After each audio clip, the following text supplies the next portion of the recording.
Chapter 5, Lesson 3, New England's Economy. What to know? How did New England's economy depend on the region's natural resources? Explain how a free market economy developed in the colonies. Describe the triangular trade routes and how they affected the slave trade. Vocabulary that you'll study in Quizlet: free market, industry, naval stores, export, import, triangular trade route, middle passage. New England's economy. You are there. You have been digging rows for planting all morning. Your back is aching, but there is still more to be done. Your mother walks up next to you and wipes the sweat from her forehead. She smiles and says, "In a few weeks, this garden will give us extra vegetables for you and your brothers and sisters." Your stomach grumbles as you look down at the dirt and wonder why gardens can't grow faster. Most New England families had vegetable gardens. Most New England farms had a variety of animals, such as cows, horses, chickens, and goats.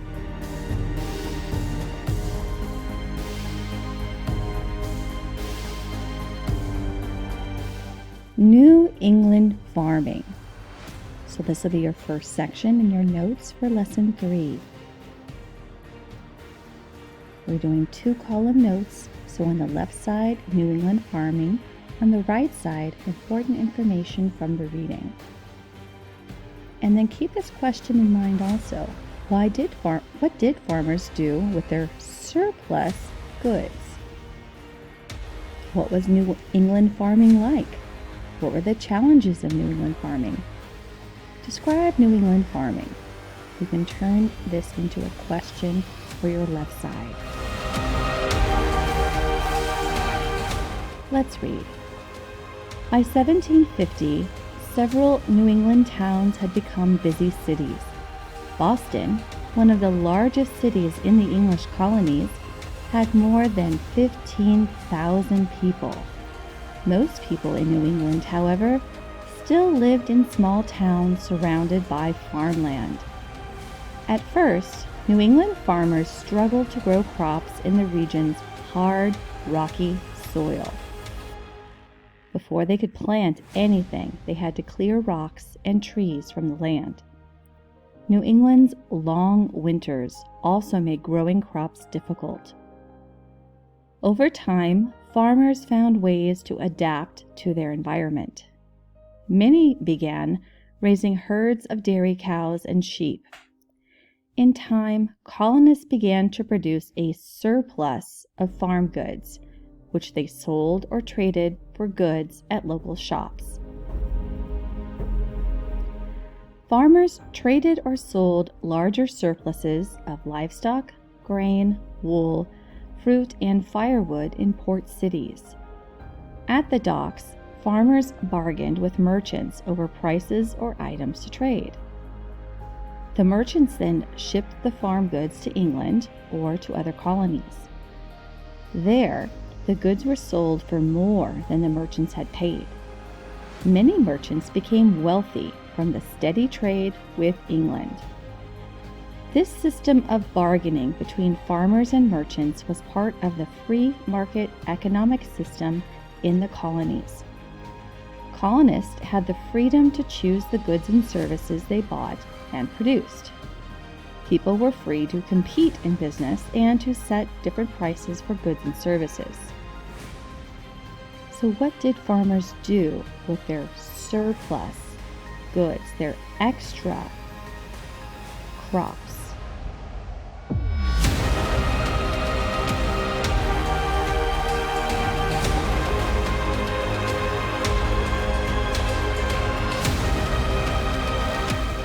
Because colonists made so many things out of wood, carpenters were always busy. This reenactor is shaving a wooden board using the same kinds of tools colonists would have used.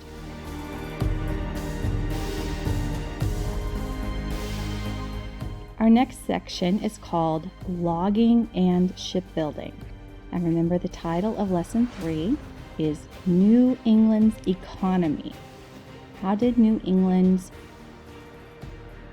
economy work? How did they make a living? How did they make money? So we have farming and logging and shipbuilding. So in our column, our left-hand column, logging and shipbuilding.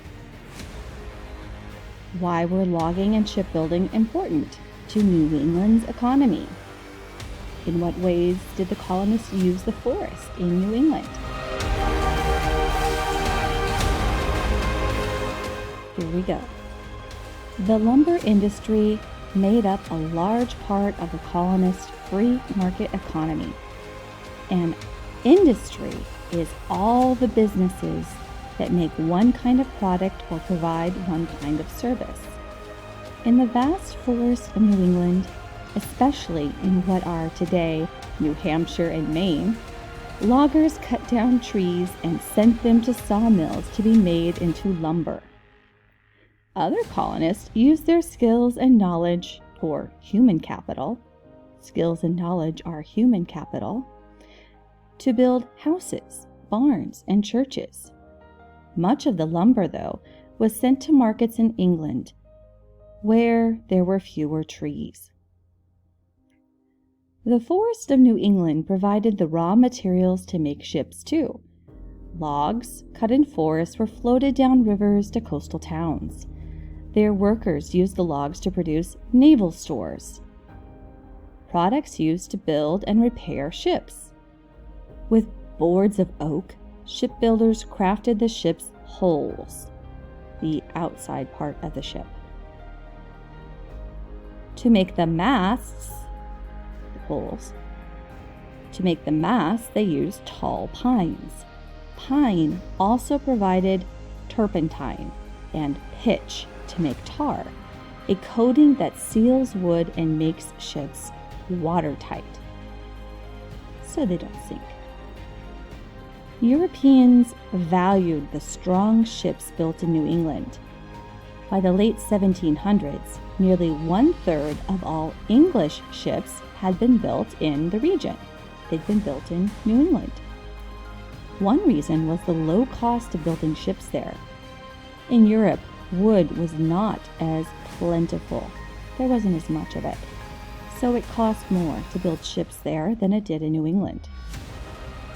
The shipbuilding industry contributed greatly to the growth and prosperity, the growth and prosperity of coastal towns and cities. Several New England cities, including Boston and Portsmouth, became major shipping centers. In what ways did the colonists use the forest in New England?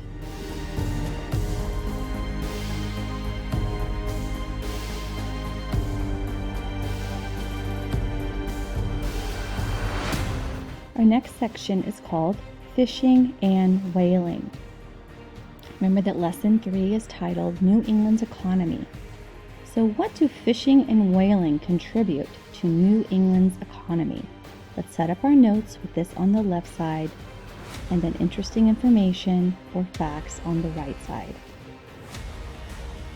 Why did fishing and whaling become important industries in colonial New England?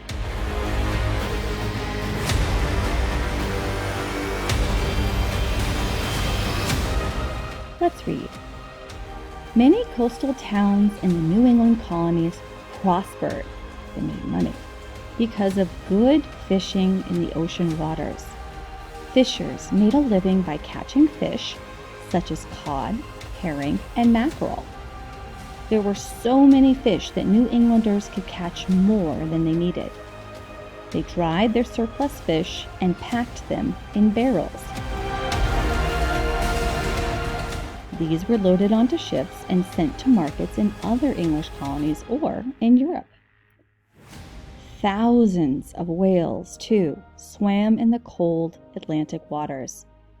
New England whalers hunted for whales along the coast. After they captured and killed a whale, they towed it to shore. The whalers then cut up and boiled the whale's blubber or fat to obtain oil, which was used in lamps. So many whalers hunted close to shore that the number of whales started to decline. The number of whales started to go down. As a result, the whalers began sailing farther out into the ocean. As the years passed, whaling trips became longer and longer.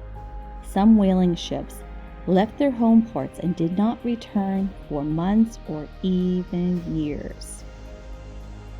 So why did fishing and whaling become important industries in New England?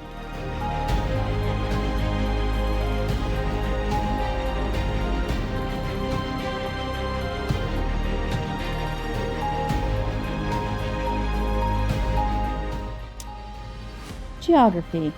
New Bedford, Massachusetts. The first English colonists in what is now New Bedford, Massachusetts, settled there in 1634. The settlement was a quiet fishing town until the 1700s, when New England's whaling industry expanded greatly. New Bedford quickly became one of the busiest ports in the region. At its peak, New Bedford had a fleet of 329 whaling ships.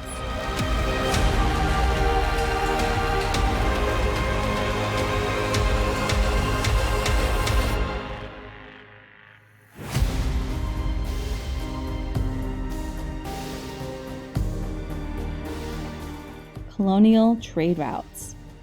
If you follow this line here, you'll see a sort of triangle shape. This is called the triangular trade routes.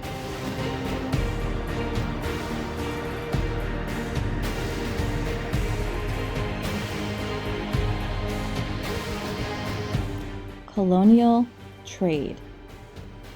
As a result of the let's set up our notes. Colonial trade on the left-hand side. We'll turn it into a question. How did colonial trade impact New England's economy? What were the triangular trade routes?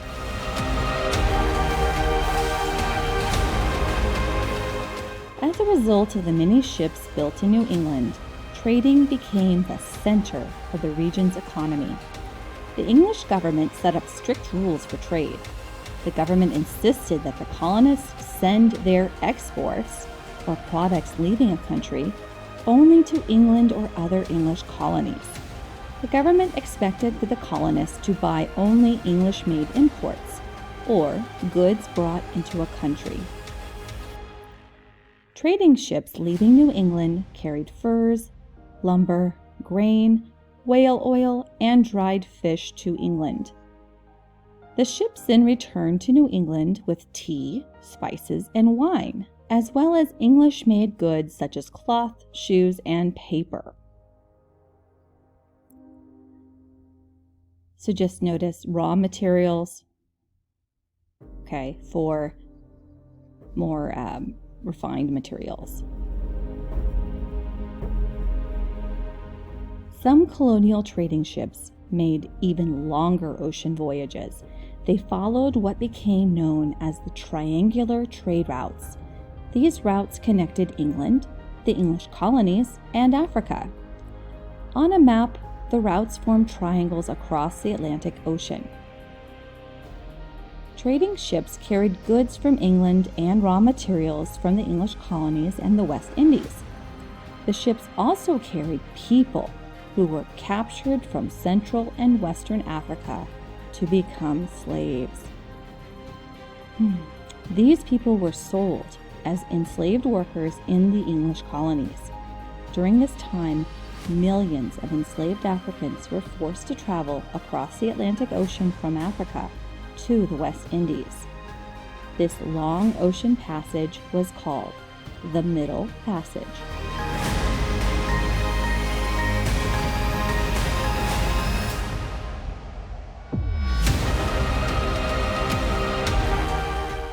West Indies.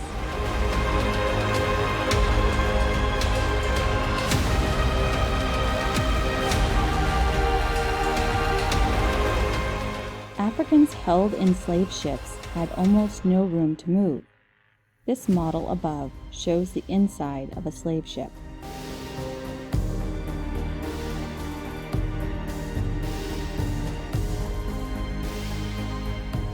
The Africans suffered terribly on the slave ships.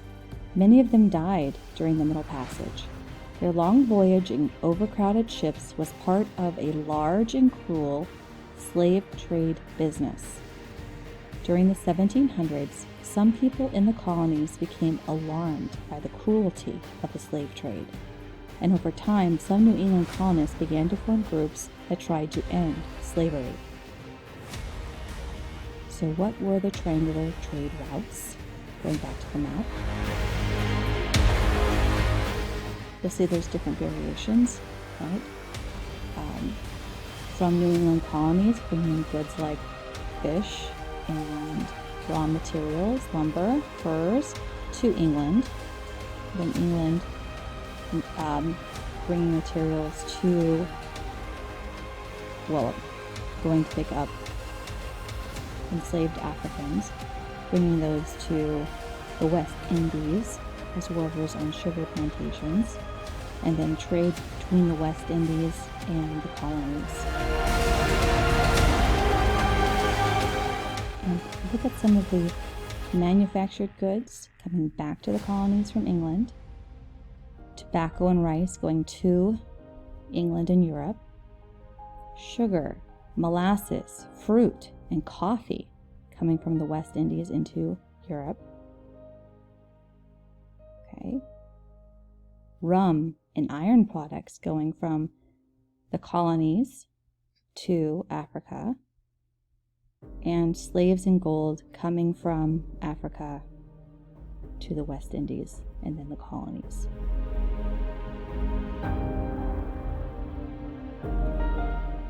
In summary, by the 1700s, many industries made up New England's free market economy. Many were based on the region's natural resources. Some colonists grew crops, cut lumber, or caught fish. Others used those resources to make products. Merchants made their living by trading. Trade routes connected the English colonies, England, and Africa. Enslaved Africans had to endure the Middle Passage. Questions to review for group discussion.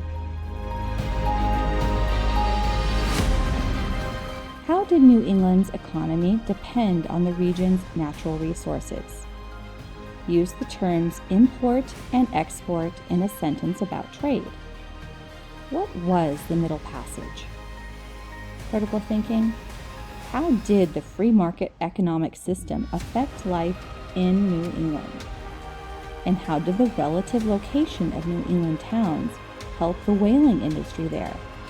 How did that change with time?